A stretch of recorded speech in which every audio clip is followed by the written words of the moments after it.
Newsfirst Newsline with Faraz Shaukat Ali. Hello there, a very good morning and welcome to another edition of Newsline. Of course, your usual host Faraz Shaukat Ali is out for the day. I'm Charlene Benedict and I will be sitting in for him today. Getting to know our guest for this morning, a very good morning and a very warm welcome to Krishmal Varnasuriya, the counsel for presidential candidate Mahesh Senanayake. Good morning, Charlene. Good to be here. And hi to Faraz. Must be relaxing at home. Definitely.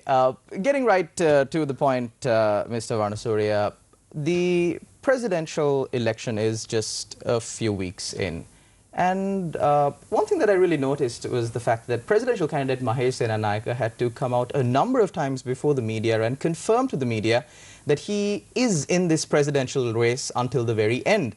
Now, the reason for this is rumors that have been spread among the general public that he is planning on pulling out of the election a few short weeks before the election. Why is this? Why does he have to come forward and make these clarifications? Why are rumors being spread about the candidacy of Mahesh Senanayake? Yeah, I suppose, technically I can't answer for both the rumors and Mahesh, but at least as someone advising him, I can certainly say that there is absolute no danger, Charlene, of insofar as I know, of Mahesh pulling out at any given time.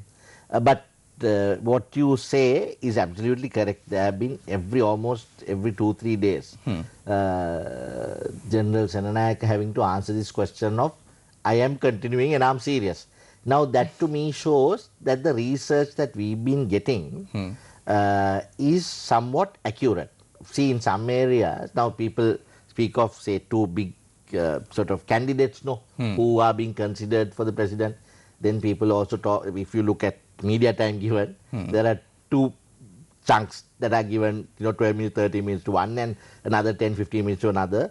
Then just to justify that they were giving time to someone else, also about 30 seconds are given to a third person.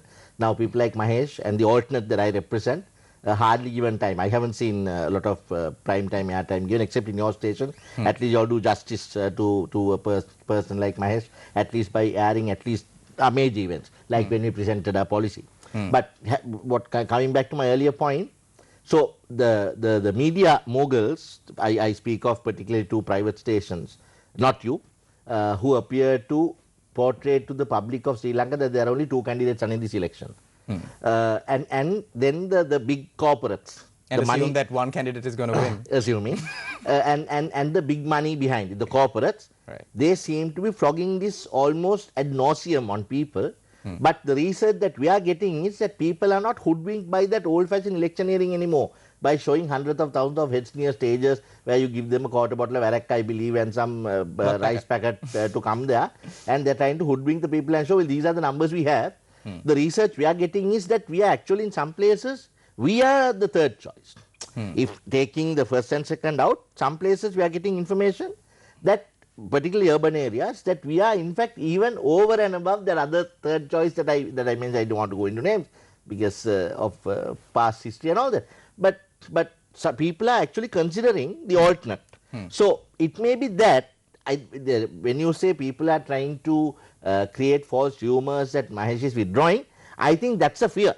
And that confirms to us that our research is correct, that people are actually as sick of politics as we thought they were, and they are now thinking of alternate. But when it comes to the alternative, is this going to be just a force that will be built up for this presidential election, or are you planning on continuing? Or is presidential candidate Mahesh Senanayake and your force, the force representing the alternative, planning on continuing after the presidential election? Yes, good question, a valid question, Charlene. I think the reason that I have decided to get behind an alternate candidate on this occasion, Mahesh, is similar to what I believe your viewer, I may be resonating with so many of you who are watching out there, that we see a change is needed. And this rhetoric of 71-year politics is not the only thing that I'm speaking of. If just last night I watched on one of those news channels that I mentioned, about they actually depicted an actual act of kidnap and torture and threatening a man with even saying that your girl child, it is in Sinhala, ගෑනු දරුවවත් කපලා නැති කරනවා ඔබ මේක කරේ නැත්තම්. They actually showed clips of that on news. Where have our society fallen to, and do you want that to continue? Right? Our economy, we are the lowest amongst the lowest in growth in Asia.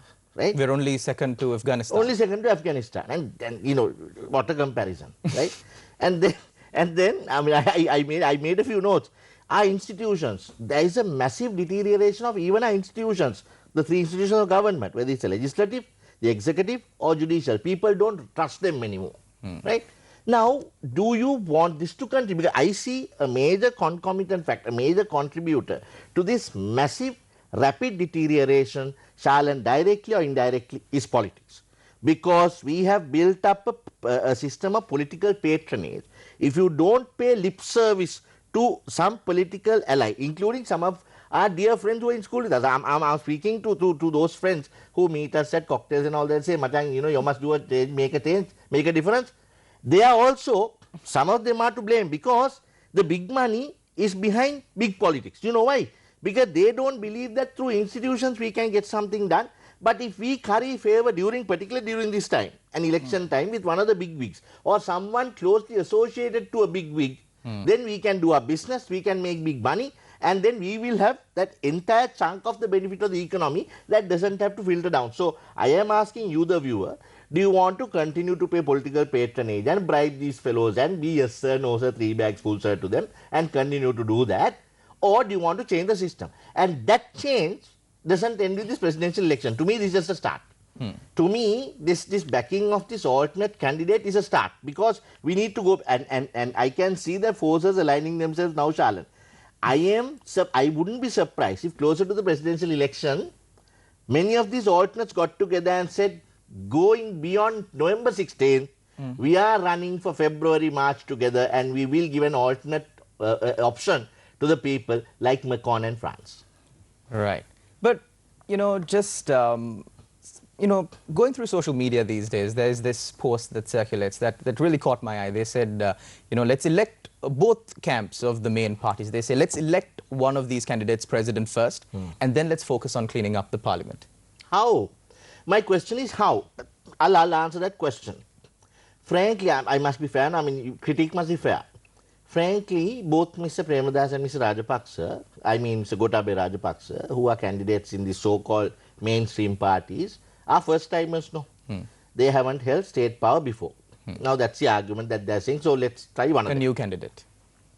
My question is, have you looked at the team behind them? You see, if your answer is, well, let's give a new person, does the new person come with new baggage or is he coming with old baggage? Is it old wine in a new bottle, new packing? That's my question to you. Because if you can't say that my foreign policies are being done by so and so, who's an expert in this area, my economy is going to be immediately the short to medium to long term plan that how we are going to increase our production, our rate of growth, and how we are going to make the wealth of the country be served amongst at least a larger portion than it filters down to the little minute percentage that it filters down to. Now, if you can't say that this is my team that's going to do that, then you're bringing the same 71 years back, no? It depends on whether my constant belief, Shalan, is that one face at the top can't make the difference. Unless that face comes with the team and tells us now, these are people who are going to do this for me. But we have that option. We have around Mahesh, we have a team of professionals who in our own areas have relatively qualified ourselves in certain areas that we know, and that we have alternatives that we put out in a policy document. We have viable and workable alternatives that people can read and critique us. We are always open to debate. And also, I must be fair by other alternates also. They also, I recently looked at a few others because I was in discussion of this going beyond the 16th of November. I must be honest with you, I can disclose that. We are discussing as to how an alternate force that is apolitical, that is not traditional politics, can be built going beyond the 16th of November. So I see some good suggestions from those camps also. And I don't see why not, if you are sick of 71 years of the same cancer, one to another, with the red fellows jumping in and here and there making government on and off. If you are sick of this traditional politics, A, B, or C, why not D? Because, as I said, a new face at the top is not changing the team. It's the same team.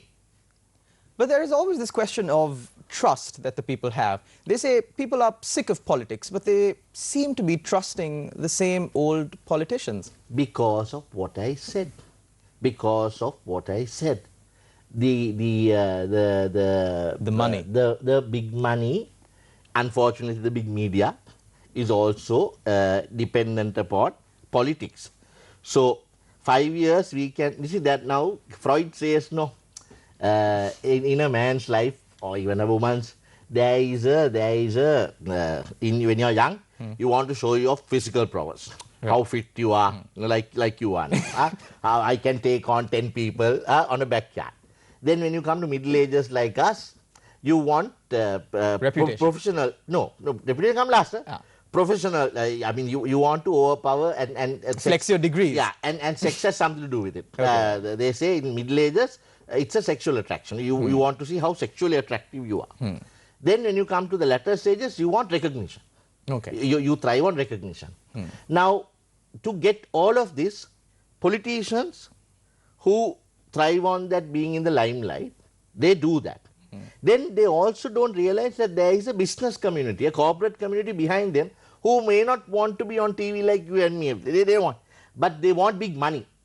Right. They want big money. So they will sponsor a horse. They will make sure that they throw millions.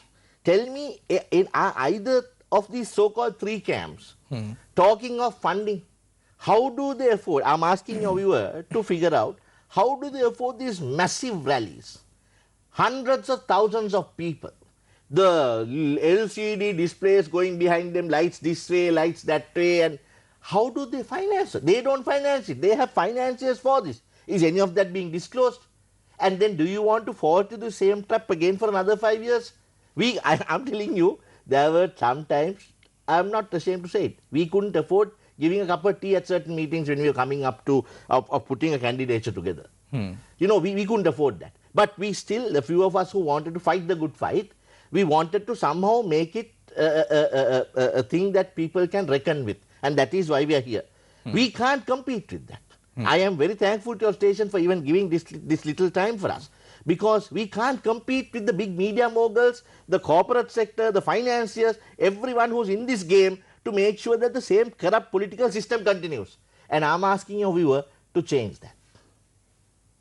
But when it comes to this issue of trust again, one big question that the people keep on asking is the fact that if a candidate of the alternative is elected as president of this country, how would you function for the next 4 months? Because you do not have a majority in parliament, you don't have any representatives in parliament. Once again, Shalan, I must compliment you. Very good question.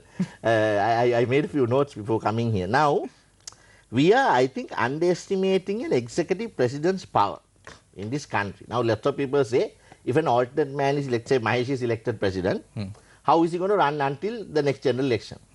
You see, everyone, I in fact have heard some people saying on air that the 19th Amendment, after the 19th Amendment, president is powerless. That is not so. I'm telling your viewer, I argued the 19th Amendment bill in the Supreme Court, and I was on and off involved at the drafting stages also initially. There is the Supreme Court, the Lordship said, you can't touch any of the executive powers of the president until you go to the people at a referendum, and they say that you can take these powers away. For example, even that proposal that we wanted to give executive power to a prime minister to head the cabinet, saying that the prime minister shall head the cabinet, that was also struck down by Supreme Court. You say, because now you are diluting the executive power people have given by a direct election to a president, to a prime minister. We can't do that. It is through the president that the executive power, the conduit, the word used in one of our judgments is through the conduit of the president, executive power is exercised. Now, there are several What about the fact that the president cannot hold that ministry? I disagree. I challenge anyone to come and argue that with me. The president is still the head of the cabinet. He still decides the number of... Can I just quickly go through some of the provisions that in the Constitution? Please. The president under Article 42.3 and 42.4 still appoints a prime minister, he still appoints ministers, and he still decides on the number of ministries. Now, assuming, I'll go one by one, assuming you are alternate, Mahesh, who I am counsel to, wins, he can certainly say, I am deciding that, as he has already said, number of ministries are going to be 20. And these are the subjects. because it's still the president that decides on the number of ministries and the subjects allocated to it. It's only when inserting the phases there that he has to act on the advice of the Prime Minister. Right. To decide on the number of ministries and to decide on what the subjects are allocated, the president doesn't need advice. He can, if he so wishes, it's a discretion. If he so wishes, ask concurrence. Now, what if he were to say, well, I am going to do this and I am going to form a national government for the next so many months. Now, remember, the politics, Machiavelli says, politics is about accumulation and continuance of power. There are parliamentarians there who are not here for the first time. Okay. And if they don't serve for 5 years, what happens? They lose their pension. If the new president says, I'm going to dissolve parliament after 4.5 years, February, March. All these new parliamentarians will rally around. What if he says, you form a national government with me and I'll make sure that the 5-year term runs? What happens? You think our parliamentarians will refuse that? I leave the people to make the choice. Similarly, if he were to say, I am deciding on 20 ministers, a new cabinet, right? I am inviting anyone who's in the present parliament to come on board with me and form a government. Don't you think that our heads that are very easily floated in our parliament from one side to another because of the executive power held by the president, do you think that alternate force will not be able to form a government? Because remember, our governments are not formed in this country by a prime minister. That's a difference. That's what happened last October, November. The Prime Minister, the then Prime Minister, or the still present Prime Minister, Honourable Prime Minister, thought that it's a Westminster system that the Prime Minister forms government. No, our head of government is President. It's a President that forms his government. Government is defined in the Constitution as the Cabinet. And who appoints a Cabinet? The President appoints a Cabinet. So it's a President's government. It's not the Prime Minister's government. We have this funny system, Shalan, although we proclaim to follow the executive presidential system, Mr. Jayawardena put into it a Westminster style cabinet system also inside the parliament. You see, if we were following the executive presidential system like America and France, as we copied from to make our system, there the president's cabinet doesn't sit in parliament. In America, it's a completely separate body. They are secretaries of state, they sit with the president outside Congress. Yeah.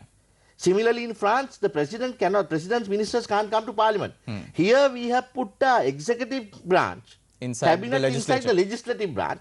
We made a mess of it, and that's why the fellows keep jumping from one side to the other because executive president promises a ministry, and then they jump. Now, I'm saying for the next 4 to 5 months, if we wanted to, this president alternate, if Mahesh is elected, he can still invite people from this present parliament to come and form a government, and there's nothing stopping that. Right. So there are much more that he can do, but we'll go one by one. So those are some of the things that he can do. So that's regarding the practicality of what if Mahesh Senanayake is appointed as the president? I say when if. When if. So speaking a little bit onto a different line, violation of election laws. We see a little bit of an average stance when it comes to election violence leading up to the election. But does that mean that there is a reduction or there are less violation of election laws in the run-up to the election? I say violence, when you say violence, people hitting each other, banging each other on the head, that is a positive. And I see what is reported. We go on what is reported, no challenge. What is reported appears to be less, and I'm very encouraged by that. That our youngsters, particularly, your generation, although our generation may still have believed in banging the next fellow on the head because his political belief was different to mine. Right. Your generation and my children's generation are now believing all the fellows are the same. We are not going to fight each other for politics. So that is good. You don't actually take a club and the credit of that should not go to the politicians, no, it's to the general public. And the media for changing, to that extent, changing the perception, and some civil activists who have been continuously saying, look, all the fellows are partying together. They only come and show that they're fighting each other for the election purposes. So don't go fighting each other for politics. And people are, and also don't forget that in 2015, I think we were playing around about 540 to 600,000 youth first-time voters, and that I believe that was the major chunk of voters that actually heard us in 2015 and made a change of government. Now that has come to almost, I think, 1 million or 1.1 million, that first-time voter chunk. Okay. Now these children, now my daughter is 17 years old now, she doesn't have a vote, but I can hear what they speak, what their generation speaks. They are not, I'll be very honest with you, my daughter won't be even watching this now at home. They are not interested.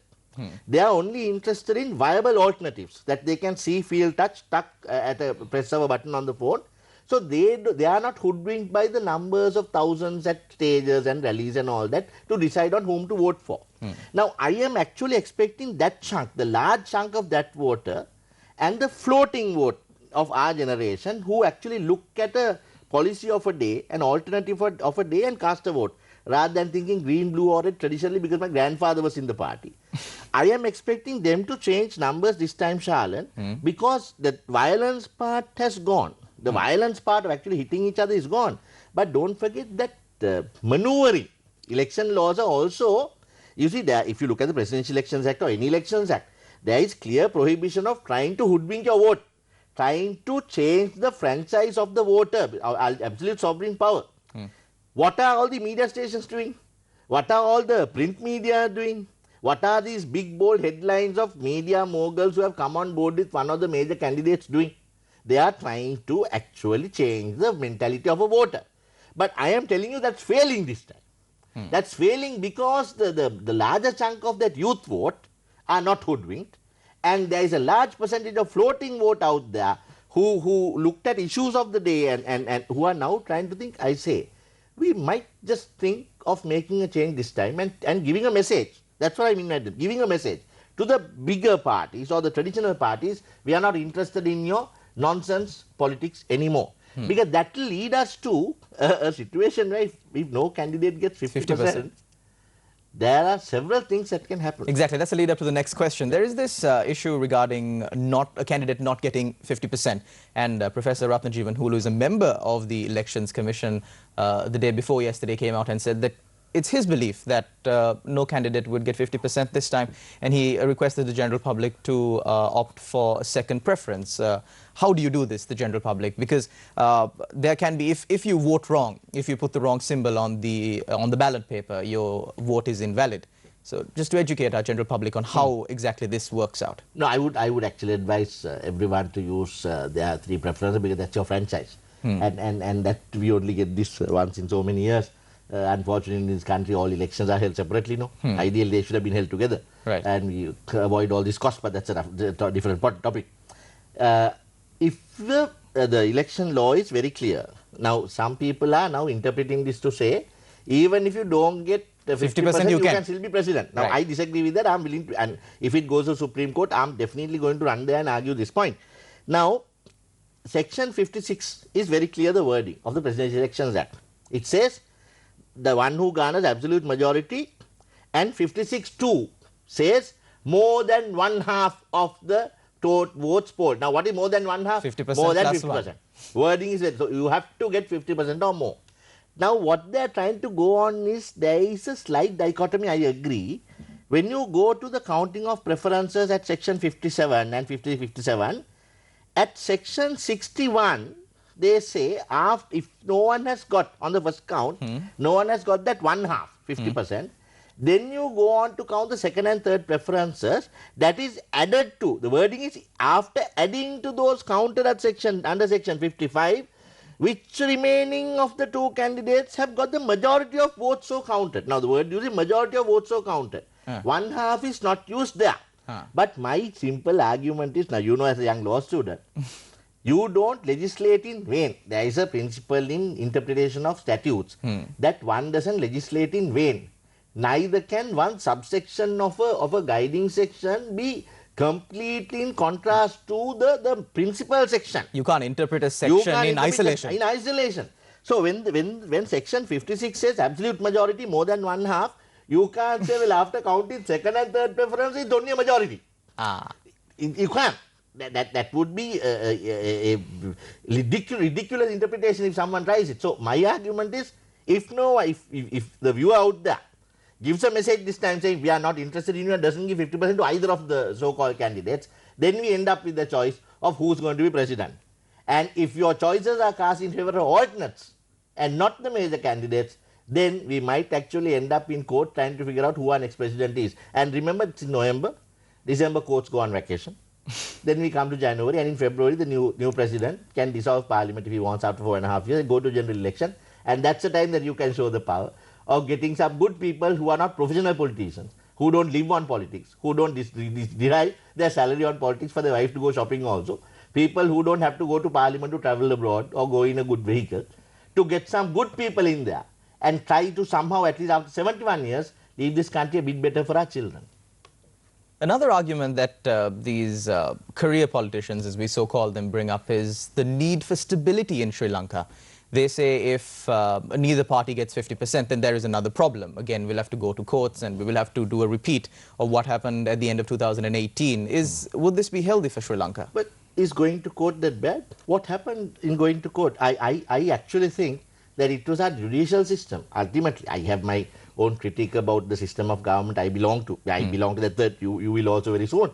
And the laws, delays and people not getting justice on time and all that, there are questions that we have to handle in a policy thing. But when the executive branch of this country and the legislative branch had a fight in October and couldn't decide how to balance their power, who settled it? We didn't go fighting each other and killing each other. The judicial system of this country settled it. And we gave a message to the rest of the world that still in Sri Lanka democracy functions. In Sri Lanka the rule of law functions. That's what 19th Amendment did, Charlotte. People say 19th Amendment reduced the powers of the President. No, it didn't. What the 19th Amendment did was it reiterated that the supreme power of this country are the people and the Constitution. We have a constitutional superiority on this country. We don't have a parliamentary supremacy in this country. Constitution is above all. Supreme. This is above all, and the Lordship of the Supreme Court interpreted the Constitution in November last year and held and decided in the dispute between the legislative and executive arms of government, thus establishing that Sri Lanka has a strong rule of law. So nothing will happen if the rule of law is interpreted. Interesting conversation. Thank you very much, Krishma Varnasurya, counsel for presidential candidate Mahesh Senanayake, for joining us on our show this morning. And thank you very much to all our viewers out there for tuning in. Until next time, this is the end of Newsline for today. Take care and God bless. Thank you.